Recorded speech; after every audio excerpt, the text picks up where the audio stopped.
Hello! Have you ever watched a baby laugh so hard it can't stop and you just melt inside? Welcome back to the CorePath. If you're new here, don't forget to subscribe for more reflections on God, life, and the deep beauty woven into creation. Because today, I want to talk to you about something that we don't hear very often in church. God's sense of humor. Now I know, many of us grew up imagining God as serious, stern, and hard to approach. Almost like a strict headmaster in the sky who's too holy to laugh, too distant to enjoy anything playful. But what if that image is incomplete? What if the creator of stars and oceans and thunder also made giggles, tickles, and goofy animal faces? What if joy wasn't just allowed by God but actually came from God? Let's start with something that most people overlook. The very first miracle Jesus ever performed. It wasn't healing a blind man. It wasn't raising someone from the dead. It wasn't walking on water. It was turning water into wine at a wedding in Cana. Imagine that. Jesus chose a celebration for his first miracle. A moment of joy. And not just any party. One where the wine had run out, and the celebration was about to be cut short, leaving the hosts embarrassed and the guests disappointed. But Jesus didn't let that happen. Quietly and purposefully, he turned jars of water into wine. And not just any wine, the best wine. Why? Because joy matters. Celebration matters. Jesus didn't come to crush joy, but to fill it to the brim. If you still have doubts about God's delight in joy, just look around you. Ever seen a lemur jumping sideways with those cartoon eyes and tiny hands? It's impossible not to smile. Or a sloth, moving like it's in a constant state of slow motion, hanging upside down with that goofy grin. What about a koala that always looks confused and sleepy, like it partied too hard and forgot what day it is? Penguins waddling like little waiters, kittens chasing invisible enemies, parrots mimicking human laughter. None of these things are necessary for the survival of the world. And yet, they're here. They're here because God didn't just create functionality.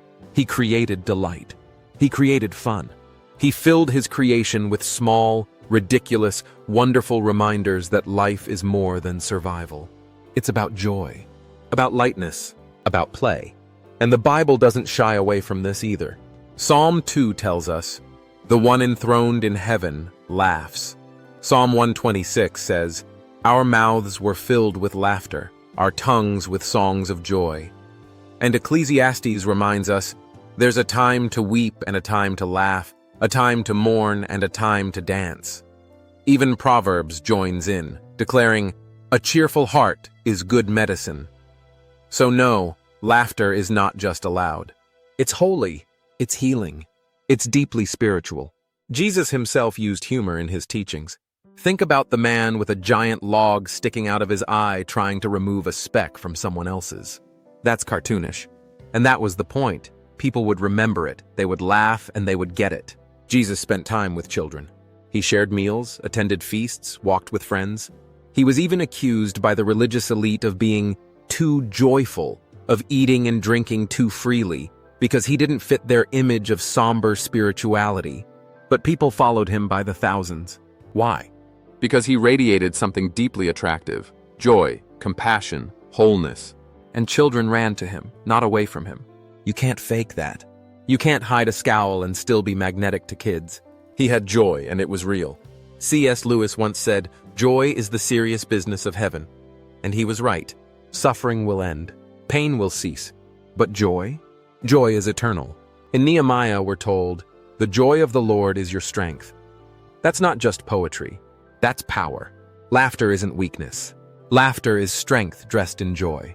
So the next time you see a baby laughing, or a dog tilting its head at something silly, or a video of a duck chasing a toddler, don't just think, "Oh, that's cute." Think, that's a glimpse of the Creator, the God who thought up joy, who designed the absurd and the adorable, who doesn't just tolerate laughter, but delights in it. Jesus said in John 15:11, "I have told you this so that my joy may be in you, and that your joy may be complete." He wasn't speaking metaphorically.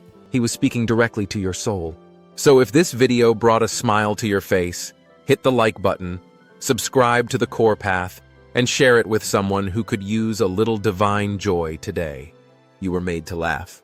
You were made for joy, and your Creator laughs with you.